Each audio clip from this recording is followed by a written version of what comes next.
আমাদের একটা ট্রেডিশনাল খাবার আছে ছোলা, পেঁয়াজু, বেগুনি। সবাই আমরা খেয়ে থাকি। খুব মজাদার খাবার।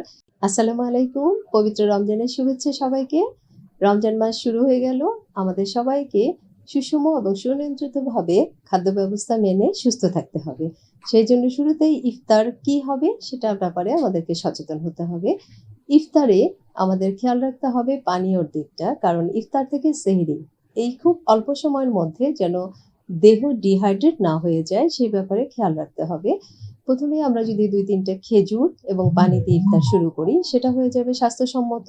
সেই ক্ষেত্রে আমাদের পানীয়র ব্যাপারে ইসবগুলের ভুসি হতে পারে, যেকোনো ধরনের ফলের জুস হতে পারে, লেবুর শরবত হতে পারে, নানান ধরনের ফ্রুট সালাদ হতে পারে। সেক্ষেত্রে আমাদের পানির চাহিদাটা পূরণ হয়ে যাবে। স্যুপ হতে পারে। আমাদের একটা ট্রেডিশনাল খাবার আছে ছোলা, পেঁয়াজু, বেগুনি। সবাই আমরা খেয়ে থাকি। খুব মজাদার খাবার। এই খাবারটা আসলে সারাদিন না খেয়ে থাকার পরে অনেক ধরনের সমস্যা দেহে দেখা দেয়। আমরা সবাই জানি অ্যাসিডিটির সমস্যা একটা কমন সমস্যা।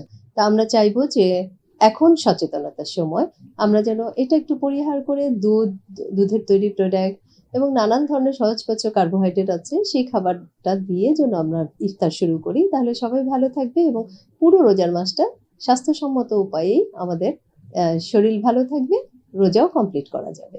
ধন্যবাদ সবাইকে।